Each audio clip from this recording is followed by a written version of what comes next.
हर हर महादेव दोस्तों।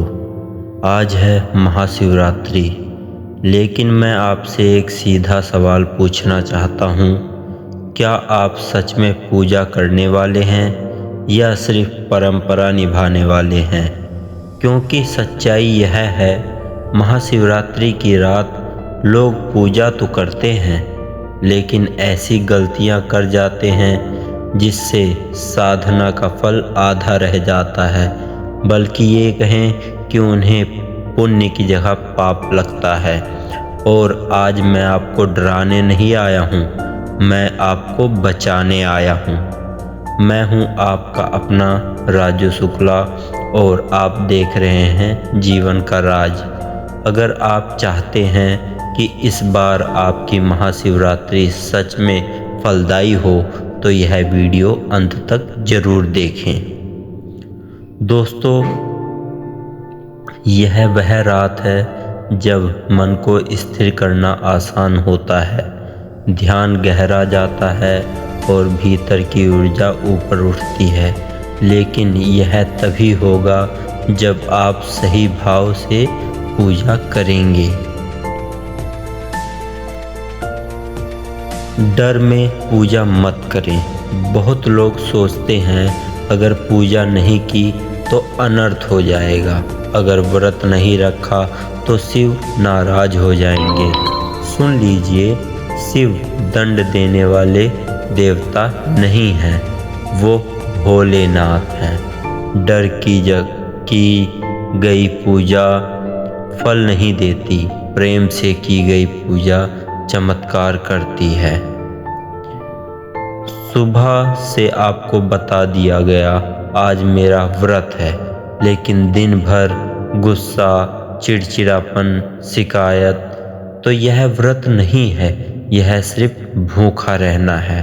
और भूखा रहना, व्रत करना, उपवास, इनमें अंतर होता है। दोस्तों, उपवास का मतलब होता है, उप का मतलब होता है पास और वास का मतलब होता है बैठना, यानी उनके पास में आपको वास करना होता है। अपने आप को, अपने मन को, अपने चित्त को, हर चीज़ को परमात्मा में लगाना होता है। व्रत का मतलब यही होता है कि आप अपने जो जीवन के महत्वपूर्ण जो समय है उसमें से कुछ समय निकाल कर आप प्रभु के पास बैठिए और उनसे अपनी चेतना, अपने जो द्वेष है, द्वेष भाव है, उनको दूर कीजिए, अपने आप में चिंतन मनन कीजिए। और व्रत क्यों फलदायी है? अब असली बात, व्रत का मतलब भूखा रहना नहीं है। व्रत का मतलब होता है संकल्प। जब आप शरीर को हल्का रखते हैं तो मन स्थिर होता है, जब पेट भरा होता है तो मन भारी होता है। उपवास, उप प्लस वास, अर्थात परमात्मा के निकट रहना। व्रत इसलिए फलदायी है क्योंकि शरीर की ऊर्जा बचती है, पाचन तंत्र विश्राम करता है, ध्यान गहरा होता है, इच्छाएं थोड़ी धीमी होती हैं। जब इच्छाएं धीमी होती हैं तभी शिव अनुभव होते हैं। व्रत में क्या क्या सावधानियां रखें? ध्यान से सुनिए, बहुत ज़रूरी। पानी पीते रहें, फल खा सकते हैं, ज़्यादा मीठा या तला हुआ व्रत का भोजन ना लें। शरीर की क्षमता देखें, जबरदस्ती ना करें।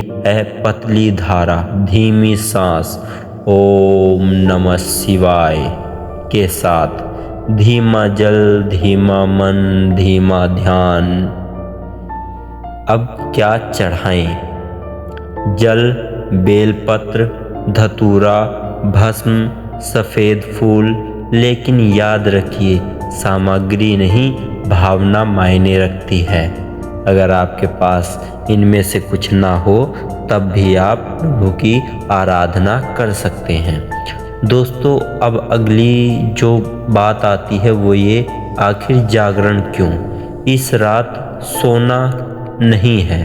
आखिर क्यों? क्योंकि यह चेतना की रात है। नींद, अचेतन, जागरण, जागरूकता। कम से कम 20 मिनट मौन ध्यान जरूर करें। आज की रात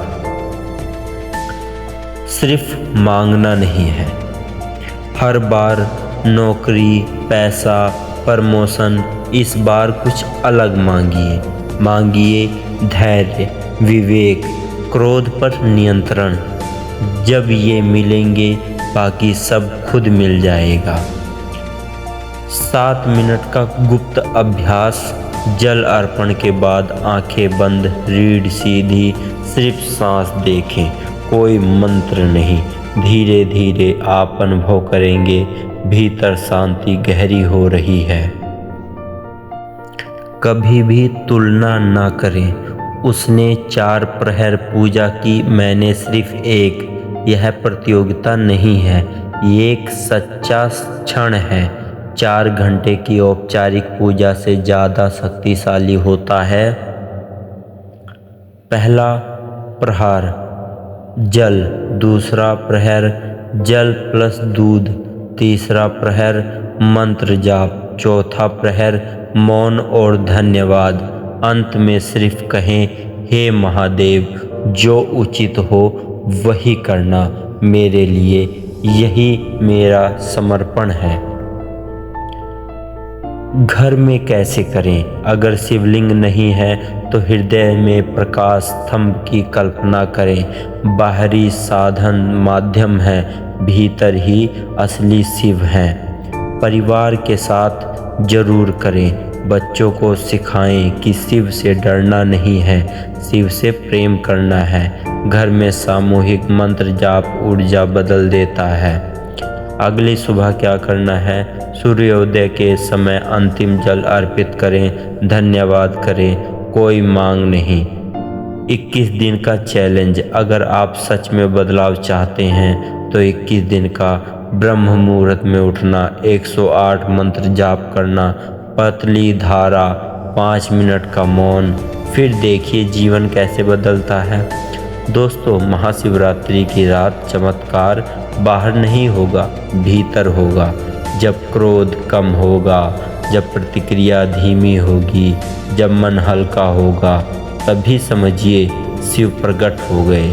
अगर यह वीडियो आपको सच्चा लगा तो लाइक ज़रूर करिए और चैनल जीवन के राज को सब्सक्राइब करें, क्योंकि यहाँ हम सिर्फ ज्ञान नहीं, अनुभव की बात करते हैं। मैं हूँ आपका अपना राजू शुक्ला।